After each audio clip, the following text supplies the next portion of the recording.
Halo semua, senang sekali bisa jumpa Anda kembali. Tema kali ini adalah mau berhasil, andalkan Tuhan. Mari kita lihat Amsal pasal 3 ayat 5 dan 6. Percayalah kepada Tuhan dengan segenap hatimu dan jangan bersandar kepada pengertianmu sendiri. Akuilah Dia dalam segala lakumu, maka Ia akan meluruskan jalanmu. Haleluya. Nasihat Salomo ada 4 bagian penting. Yang pertama, percayalah kepada Tuhan dengan segenap hati. Saudara, kita perlu mengenal Allah dengan benar melalui firman-Nya. Kalau kita kenal Allah yang baik, Allah yang penuh kasih, Allah yang penuh kuasa dan tidak terbatas, maka kita rela dan mau menyerahkan hidup kita kepada Tuhan dan mengandalkan Dia. Sebagai contoh, ada seorang anak yang ketika dibilang bapaknya, "Nak, loncat dari batang pohon, nanti papa akan tampung di bawah." Saudara, anak ini berani dia menerjunkan badannya ke bawah karena dia tahu bahwa bapaknya dia pasti akan menampung dia dengan baik. Itulah gambarannya, saudaraku. Nah, dikatakan kalau kita mengenal Allah kita dengan baik, Allah yang setia, Allah yang penuh kuasa, itu akan membuat kita mau mempercayakan diri kepadanya masa depan kita. Kita mau percaya dengan segenap hati, jangan setengah-setengah. Nah, yang kedua, kita lihat yang kedua. Dikatakan jangan engkau bersandar kepada pengertianmu sendiri. Kita sebagai manusia ya, sering mengandalkan akal, pikiran, pendidikan, ataupun mungkin pengetahuan, pengalaman kita atau apapun. Dalam mencari pekerjaan, saudara perlu mengandalkan Tuhan dan saudara perlu melibatkan Tuhan. Di dalam memilih sekolah, pergaulan, dan sebagainya, Anda perlu libatkan Tuhan ya. Sebab Tuhan itu memberi kebebasan kepada manusia untuk memilih ya. Kita bisa pakai tenaga pikiran kekuatan kita sendiri dan kita tidak melibatkan Tuhan, atau kita undang Tuhan. Tuhan, kami butuh Engkau, tolong aku Tuhan. Maka kita melibatkan Tuhan dan mengundang Dia masuk di dalam semua aspek kehidupan kita. Nah, saya mau cerita, saudaraku. Saudara mungkin masih ingat kisah tenggelamnya kapal Titanic ya. Itu suatu karya yang luar biasa. Kapal ini dibuat tahun 1909. Kapal yang terbesar di zaman itu. Belum ada kapal yang semewah itu dan semegah itu. Bisa mengangkut kira-kira 2.200 penumpang. Dan ini merupakan kapal yang paling mewah dengan harga tiket yang sangat mahal. Jadi ketika mau diluncurkan perdana, itu banyak orang-orang hebat, ya pejabat yang ikut. Mereka mau membayar harganya mahal demi prestise ya. Mereka begitu bangga dan semua orang melihat itu satu kemegahan, hasil karya yang luar biasa. Menurut perancangnya, kapal ini didesain sangat canggih sehingga tidak mungkin tenggelam. Bahkan ia sempat sesumbar, katanya kapal ini tidak akan dapat tenggelam bahkan oleh Tuhan sekalipun. Wow, saudara, itu satu kesombongan ya. Nah, kemudian pada April 1912 kapal ini meluncur dari Southampton, Inggris menuju New York, Amerika.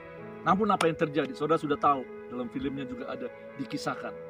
4 hari kemudian, kapal Titanic mahakarya itu menabrak gunung es. Dan kemudian lama-kelamaan akhirnya tenggelam, habis.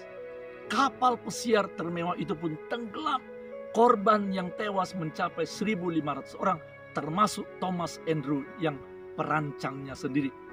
Itulah kisah tragis tentang kapal, dan ada seorang perancang yang tidak melibatkan Tuhan, bahkan mengandalkan pikiran, kekuatan, dan pengalamannya sendiri.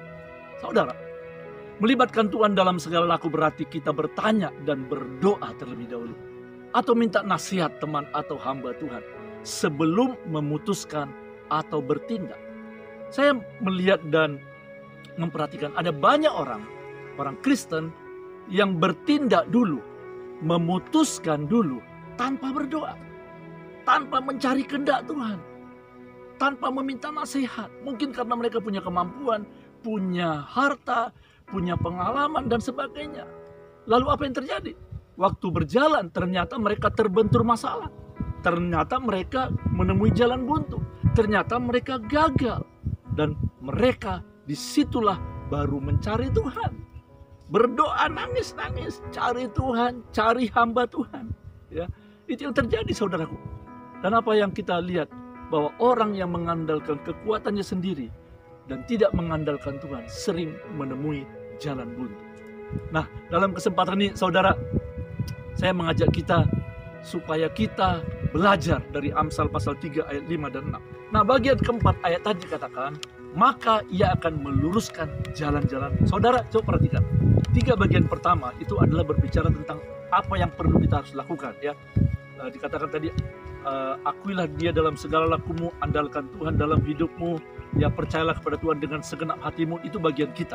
Nah, bagian keempat dikatakan, maka ia akan meluruskan jalan-jalan kita. Setelah kita melakukan bagian kita, maka Tuhan meluruskan jalan-jalan kita. Ini adalah janji Tuhan yang luar biasa. Nah, saudara, mari kita lihat satu contoh. Ya, Daud adalah seorang yang diberkati Tuhan dan berhasil dalam pekerjaannya.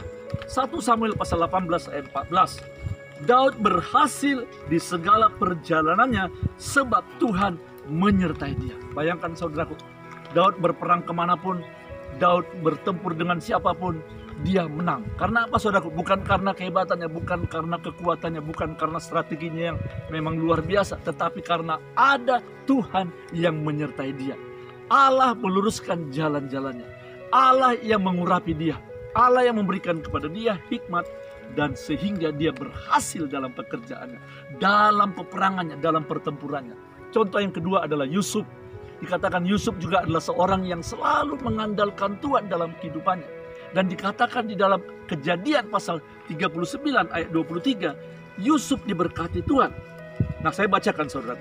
Dan kepala penjara tidak mencampuri segala yang dipercayakannya kepada Yusuf, karena Tuhan menyertai dia dan apa yang dikerjakannya dibuat Tuhan berhasil. Saudara mau berhasil dalam sekolah, dalam hubungan mencari jodoh, dalam pelayanan, dalam pekerjaan? Mari kita belajar dari Daud. Mari kita belajar dari Yusuf. Dikatakan apa saja yang dikerjakannya berhasil. Wow, luar biasa saudaraku, ya. Ada banyak orang yang sering gagal, sering terbentur. Karena apa? Karena mereka tidak mengandalkan Tuhan. Tapi kita lihat Yusuf dan Daud, apa saja yang dikerjakannya berhasil. Nah saudara, tapi coba kita renungkan, bagaimana dengan Yusuf dan Daud? Apakah mereka memang jalannya mulus selalu? Apakah mereka lancar-lancar aja yang dikerjakannya? Tidak juga saudaraku. Bahkan Yusuf belasan tahun dia mengalami mungkin penurunan, ya, dikecewakan, ya, diperlakukan tidak adil oleh banyak orang. Daud juga demikian, dibenci oleh banyak orang, tidak disukai, dihina dan sebagainya. Tetapi kalau kita lihat saudaraku, walaupun mereka mungkin mengalami jatuh, ya, gagal, tapi trennya itu ada satu peningkatan, yaitu trennya ada satu kenaikan. Karena apa? Karena Tuhan mengatur jalan-jalan hidup mereka. Karena Tuhan meluruskan jalan-jalan mereka. Nah, Yusuf dan Daud mengalami tekanan berat dalam hidup mereka. Seolah-olah grafik perjalanan hidup mereka menurun. Tapi kita tahu akhir ceritanya bukan. Sebab Tuhan yang mengendalikan masa depan mereka. Tuhan yang mengatur. Nah saudaraku, mari kita renungkan dari ayat ini. Maukah saudara berhasil? Maukah saudara supaya mengalami kemenangan dalam hidup ini? Mari kita belajar dari Daud. Mari kita belajar dari Yusuf. Andalkan Tuhan. Bawa dalam doa. Rencana Anda perlu digumulkan dalam doa. Perlu ditanya firman Tuhan. Perlu ditanya kepada penasehat atau mungkin pasangan saudara atau hamba Tuhan, supaya kita tidak salah melangkah. Maka firman Tuhan akan digenapi dalam kehidupan saudara. Nah, sebagai kesimpulan, ya, Amsal pasal 3 ayat 5-6. Percayalah kepada Tuhan dengan segenap hatimu, dan janganlah bersandar kepada pengertianmu sendiri. Akuilah dalam segala lakumu, maka ia akan meluruskan jalan-jalanmu. Nah saudara, apakah saudara saat ini sedang mengalami terbentur, mengalami kegagalan, mungkin menemui jalan buntu? Ayo kita kembali firman Tuhan. Firman Tuhan bilang, percaya kepada Dia dengan segenap hati. Jangan andalkan pikiran, kekuatan, pengalaman, atau kekayaan, atau apapun yang Anda punya. Tapi akuilah Dia dalam segala lakumu. Nah, janji Tuhan tadi saudara apa? Dikatakan, Ia akan meluruskan jalan-jalan kita. Kalau saudara yang sedang mencari jodoh, ya jangan sembarangan melangkah. Tuhan akan memberikan yang terbaik untuk jodoh saudara. Kalau saudara sedang mencari sekolah, tanya Tuhan. Sungguh-sungguh, biar Tuhan yang memberikan terbaik buat saudara. Kalau saudara sedang mencari pekerjaan, mungkin ada pilihan-pilihan banyak. Belum tentu gaji yang terbesar itu yang terbaik. Belum tentu apa kata orang itu yang terbaik. Tapi tanya kepada Tuhan. Lihat firman Tuhan. Tanya kepada pembimbing atau gembala saudara. Dan Tuhan akan memberikan yang terbaik buat saudara. Nah saudaraku, saya bersyukur bahwa kita diingatkan Tuhan hari ini. Kalau kita mau berhasil, andalkan Tuhan. Amin. Sampai jumpa di lain waktu.